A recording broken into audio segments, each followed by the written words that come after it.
My girlfriend was diagnosed with schizophrenia. I'm starting to think her hallucinations were real. When my girlfriend told me she sees sleep paralysis demons every night, I thought she was just hallucinating. But the truth was much more terrifying than I could have ever imagined. After visiting the doctor, she was diagnosed with schizophrenia. I told her we could sleep together, just so she'd be less scared. I'm kind of ashamed to admit it, but I thought I might finally score with her if I convinced her that she didn't have to sleep alone. I just never could have guessed that this would lead to the most horrifying mistake of my life. It was initially pretty innocent, and it actually felt really nice just to cuddle. It was the first time I'd ever been in a woman's bed before, so of course I only had one thing on my mind, but I didn't want to make it obvious, so I acted as polite as possible.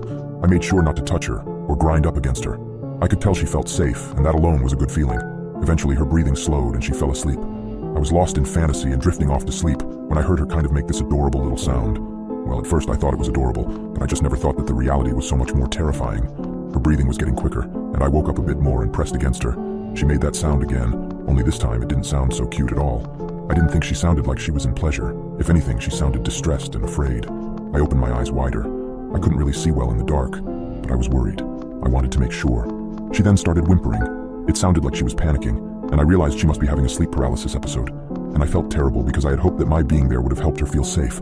Honestly, and I know this sounds stupid, but I felt disappointed in myself for letting it happen. I pulled her close and whispered, "It's okay, sweetie, it's okay." I tried to comfort her by stroking my hand through her hair and rocking her side to side, but her breathing only got quicker, and her whimpers started to sound more horrifying. She sounded like she wanted to scream but couldn't. I wished I could help her, but I felt totally useless. It was too dark to see her well. I could only barely make out her outline and see that her eyes were wide open in terror, and the area in front of her looked like a black abyss. It was an unsettling effect, hearing her cry and seeing her stare so fearfully at what was basically nothing. It was easy to imagine a face or form in that dark, and I knew that's how these types of hallucinations worked. She wasn't seeing anything really, just a shadow, and her mind was filling in the blanks. I wished I could see her better, and I wished it wasn't so dark because I wanted her to feel safe. That's when it occurred to me to just turn on a light. I flicked the switch and I could now see her. I turned away from her to click the bedside light, and she let out this low, drawn-out, pitiful moan, like she was begging me not to turn away from her. I said, "I'm not going to leave you, baby. I'm right here. I'm right here. You're okay. I'm not going anywhere. I'm just going to flick the lights on." I flicked the switch, and the light flared. My heart stopped.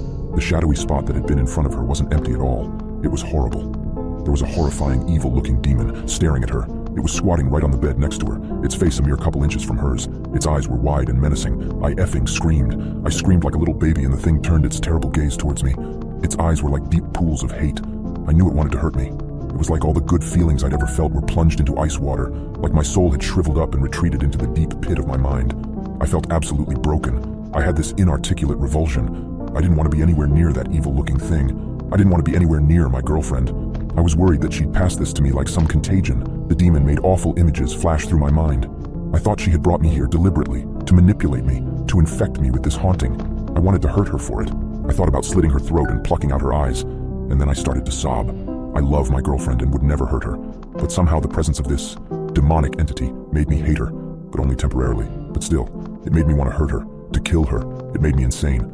The woman I wanted to protect, the woman I wanted to love and make safe, turned into some kind of ravening blood fantasy by the paralysis demon. I couldn't stop crying. She was crying too, but I barely noticed. In fact, I recoiled away from her and raked my face with my fingers in a desperate gesture, like I was pleading with my own broken psyche to come back to reality. I don't know how long we stayed that way, me trembling with fear, her utterly still as a stone, still as the grave. That was until finally she moved a hand. It was a jerky motion, but the second she moved, the creature fled. She turned towards me and wrapped her arms around me and sobbed desperately into my neck. She kept saying, "Thank God you were here." She said her demon was there, that she knew it was going to hurt her, but that my being there had stopped it. Then she sniffled and smiled and said, "But you were right. That has to be a hallucination." I couldn't speak. I didn't have the heart to tell her it was real, or at least that if it was a hallucination, I'd somehow seen it too. She said, "You have to sleep with me tomorrow too. I know my sleep demon will probably eventually leave me alone if you are here beside me." She kissed me on the lips, but I was too shaken to kiss her back. She said it felt like my being there stopped the creature from hurting her, that tonight it had seemed more real than ever, more dangerous than ever. She said she had had an overwhelming fear that the creature would slit her throat and pluck out her eyes, and she knew a hallucination couldn't do that, but somehow she also really felt like my being there saved her life. But that image was still burned into my mind, the homage of me hurting her, in the exact same way she had thought the demon would. She wants me to sleep with her as often as possible, but how can I? She says I'll help her feel safe, and maybe she's right. Maybe my being there did stop the demon, but how can I sleep with her again? I don't think I can bear to see her sleep paralysis demon once more. I may go insane. I don't know if I can resist it. If it tries to tell me to hurt her, to kill her, do I protect her from myself? Do I abandon her to face this night terror all on her own? Or do I try to help? I don't know what to do, and I'm terrified.